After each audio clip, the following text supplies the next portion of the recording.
தென்னாடுடைய சிவனே போற்றி, எந்நாட்டவர்க்கும் இறைவா போற்றி.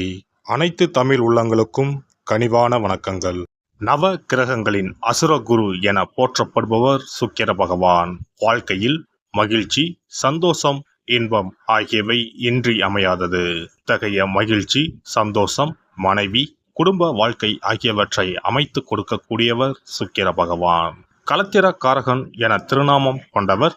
லட்சுமி தேவியை அதி தேவதையாக கொண்டவர்.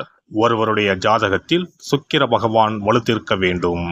ஜாதகத்தில் இவருடைய சேர்க்கையும் நன்றாக இருக்க வேண்டும். இல்லை என்றால் பலவிதமான பாதிப்புகள் ஏற்படும். குறிப்பாக சனி பகவான், ராகு பகவானுடன் சுக்கிர சேர்க்கை ஏற்பட்டால் அந்த ஜாதகரின் இல்லற வாழ்க்கை சிறப்பாக அமையாது. பல பாதிப்புகள் ஏற்படும். சுப கிரகங்களில் பார்வை இருந்தால் மட்டுமே பாதிப்புகள் சற்றே குறையும். நவ கிரகங்களில் அதிக ஆண்டுகள் தசையாக கொண்டவர் சுக்கிர பகவான். மொத்தம் 20 ஆண்டுகள். அவ்வாறு சுக்கிர பகவான் ஒருவரின் ஜாதகத்தில் மத்தின்ப வயதில் வந்து பலமாக இருந்துவிட்டால் அந்த 20 வருடமும் அவர் குபேர சம்பத்துக்களை அடைவார். லட்சுமி யோகத்தை முழுமையாக அடைவார். அப்பேற்பட்ட சுக்கிர பகவான் மே மாதம் 19ஆம் தேதி, அதாவது வைகாசி மாதம் 6ஆம் தேதி மேசமனையில் இருந்து ரிஷபமனைக்கு இடப்பெயர்ச்சி ஆகிறார். தனது சொந்த வீட்டில் அமர்ந்து ஆட்சி பலம் பெறுகிறார். குருவோடு சேர்க்கை, சூரியனோடு சேர்க்கை, புதனோடு சேர்க்கை என இந்த பெயர்ச்சியில் ஏற்படுகிறது. மே மாதம் 19ஆம் தேதி முதல் ஜூன் மாதம் 12ஆம் தேதி வரை 24 நாட்கள் சுக்கிர பகவான் ரிஷபராசியில் சஞ்சாரம் செய்ய இருக்கின்றார். இந்த பெயர்ச்சியால் பெண்களே அதிக அளவில் நன்மைகள் அடையப் போகின்றனர். ஆசைப்பட்ட ஆடை ஆபரணங்களை வாங்கி குவிப்பீர்கள். அடைபடாத கடனை அடைத்து நிம்மதி அடைவீர்கள். அடையில் உள்ள பொருட்களை மீட்க அரிதான காலகட்டம் இதுவாகும். இனி உங்கள் ராசிக்கான பலன் என்ன என்பதனை பற்றி காண்போம். சுயநலம் இல்லாத வாழ்க்கையை தாரக மந்திரமாக கொண்ட மீனராசி அன்பர்களே, இந்த பெயர்ச்சியால் செலவுகள் குறையும், பணவரத்து அதிகரிக்கும். எதையும் எதிர்த்து நிற்பதை தவிர்த்து அனுசரித்து செல்வது முன்னேற்றத்திற்கு உதவும். அடுத்தவர்களின் நலனுக்காக உழைக்க வேண்டி இருக்கும். சொத்துக்களை வாங்கும் போதும் விற்கும் போதும் கவனமாக இருப்பது நல்லது. இடமாற்றம் உண்டாகலாம். ஆடை ஆபரணங்கள் சேரும்.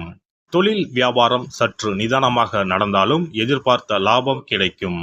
தொழிலை விரிவுபடுத்துவதற்கான வேகம் கூடும். சரக்குகளை வாங்கும் போதும் கவனித்து வாங்குவதும் பாதுகாப்பாக வைப்பதும் நல்லது. பங்குதாரர்களிடம் இருந்து வந்த பிரச்சனைகள் அகலும். உத்தியோகத்தில் இருப்பவர்கள் கூடுதலாக பணியாற்ற வேண்டி இருக்கும். பதவி உயர்வு கிடைக்கலாம். சக ஊழியர்கள் உங்களுக்கு ஆதரவாக இருப்பார்கள். மேலிடத்துடன் இருந்து வந்த கருத்து மோதல்கள் அகலும். குடும்பத்தில் இருப்பவர்களுடன் கோபப்படாமல் நிதானமாக பேசி அனுசரித்து செல்வது நல்லது.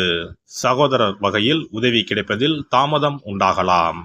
உடல் ஆரோக்கியத்தில் கவனம் தேவை. கணவன் மனைவிக்கு இடையே இருந்த மனஸ்தாபம் நீங்கும். விருந்து நிகழ்ச்சிகளில் கலந்து கொள்வீர்கள். வீடு மனை வாங்கும் யோகம் உண்டாகும்.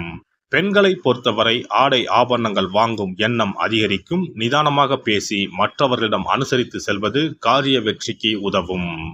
அரசியல்வாதிகள் கட்சியின் மேலிடத்தில் கணிசமான ஆதரவை பெறுவீர்கள். அதே சமயம் தொண்டர்கள் உங்களிடம் சற்று பாராமுகமாகவே நடந்து கொள்வார்கள். அதனால் கோபப்படாமல் விவேகத்துடன் விட்டு கொடுத்து செல்லவும்.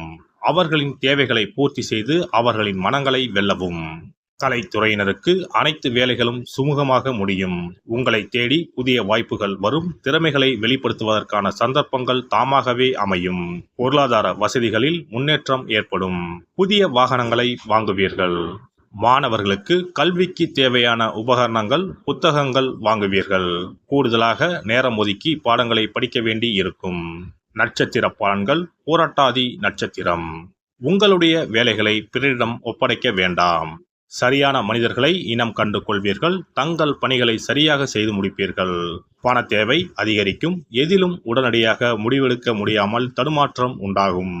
வேலைப்பளு அதிகரிக்கும். குழந்தை பாக்கியம் கிடைக்கும். உத்திரட்டாதி நட்சத்திரம். நீங்கள் விரும்பிய பொருட்கள் உங்கள் வீடு தேடி வந்து சேரும். கர்ப்பிணி பெண்கள் மன உளைச்சலும் சோர்வுக்கும் ஆளாகலாம். உங்களது கோரிக்கைகளும் ஆசைகளும் நிறைவேறும். அலைச்சல் அதிகமாக இருக்கும். எந்த வேலையானாலும் நீங்களே நேரடியாக செயல்படுவது நல்லது. புதிய பதவி கிடைக்கும். ரேவதி நட்சத்திரம். அறிமுகம் இல்லாதவர்களிடம் வரவு செலவு வைத்துக் கொள்ள வேண்டாம். பழைய பாக்கிகள் வசூலாகும். நீங்கள் எதிர்பார்த்த உதவிகள் வந்து சேரும். உங்களுடைய வேலைகளை பிறரிடம் ஒப்படைக்க வேண்டாம். மனிதர்களை இனம் கண்டு கொள்வீர்கள். தங்கள் பணிகளை சரியாக செய்து முடிப்பீர்கள். குலதெய்வத்தை தீபம் ஏற்றி வணங்கி வருவது குழப்பத்தை போக்கும். செல்வம் செல்வாக்கு உயரச் செய்யும். தடை தாமதம் நீங்கும். இனி சுக்கிர பகவானின் அருளை முழுமையாக பெற வெள்ளிக்கிழமையில் செய்ய வேண்டிய வழிபாடு என்ன என்பதனை பற்றி காண்போம். வெள்ளிக்கிழமை என்பது தெய்வ வழிபாட்டிற்கு உரிய நாளாகும். அதிலும் குறிப்பாக மகாலட்சுமியை வழிபடுவதற்கு சிறப்பான கிழமையாக கருதப்படுகிறது. நமக்கு செல்வத்தை வாரி வழங்கக்கூடிய மகாலட்சுமி தேவியும் குபேரனும் நம்முடைய பூர்வ ஜென்ம கர்ம வினைக்கு ஏற்ப பலாபலன்களை கொடுக்கிறார்கள். அதை அனுபவிக்க செய்யும் பொறுப்பு சுக்கிர பகவான் பார்த்து கொள்கிறார். ஒருவர் செல்வந்தராக இருப்பதற்கு ஜாதகத்தில் சுக்கிரன் அருள் கட்டாயம் இருக்க வேண்டும். சுக்கிரனுடைய அருள் பெற வெள்ளிக்கிழமையில் சுக்கிரஹோரை வரும் நேரத்தில் இவ்வாறு வழிபாடு செய்தால் சுபபோக வாழ்க்கையை அனுபவிக்க முடியும். ஒருவருடைய ஜாதகத்தில் சுக்கிரன் நீச்சம் பெற்றால் உடல் ரீதியான ஆரோக்கிய ரீதியான பாதிப்புகள் ஏற்படும். சொத்து சுகங்கள் எவ்வளவு இருந்தாலும் அதை முழுமையாக அனுபவிக்க முடியாமல் செய்துவிடும்.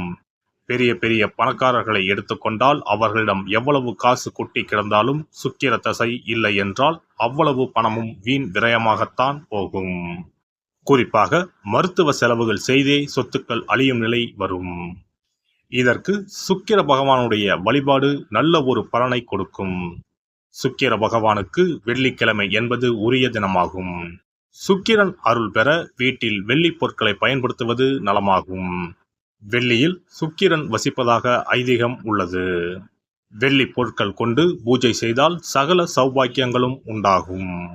சுக்கிர வழிபாடு செய்ய நினைப்பவர்கள் காலை 6 மணி முதல் 7 மணி வரையிலான காலம் சுக்கிரஹோரை ஆகும். அதனை தவறவிட்டால் மதியம் 1 மணி முதல் 2 மணி வரை சுக்கிரஹோரை நிகழ்கின்றது.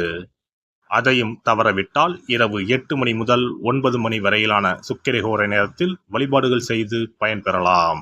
இவற்றில் காலை 6 மணி முதல் 7 மணி வரையிலான முதல் சுக்கிரஹோரையில் சுக்கிர வழிபாடு செய்வது சிறப்பான பலன்களை கொடுக்கும்.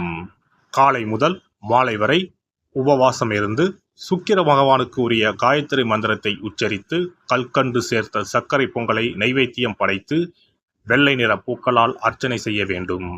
சுக்கிர தசை நடப்பவர்களும் சுக்கிரன் நீச்சம் பெற்ற ஜாதகக்காரர்களும் இந்த வழிபாடு செய்வது சிறப்பான பலன்களை கொடுக்கும். சுக்கிர தசை நடக்கும் பொழுது சுக்கிர வழிபாடு செய்து வர வருமானத்தை சுகமான வாழ்க்கை வாழ்வதற்கு உரிய வகையில் பயணிக்க செய்யும். வீடு நிலம் வாங்குவது, ஆடம்பர பொருட்கள் சொத்துக்கள் போன்றவற்றை வாங்க வைக்கும். அதுவே சுக்கிரன் நீசம் பெற்ற காலத்தில் இந்த வழிபாடு செய்பவர்களுக்கு வீண் விரயங்கள் இல்லாமல் ஓரளவிற்கு வறுமையிலிருந்து பிழைக்கச் செய்யும். வெள்ளிக்கிழமையில் நவக்கிரக கோவிலுக்கு சென்று சுக்கிர பகவானுக்கு வெள்ளை வஸ்திரம் சாற்றி வழிபாடு செய்யலாம். வெள்ளை நிற நைவேத்தியங்கள் தயார் செய்து கோவிலில் வரும் பக்தர்களுக்கு தானம் செய்யலாம். இவ்வாறு செய்து வர சுக்கிரனின் முழு அருளும் கிடைக்கப் பெற்று வாழ்வில் உயரிய நிலையை அடைவீர்கள்.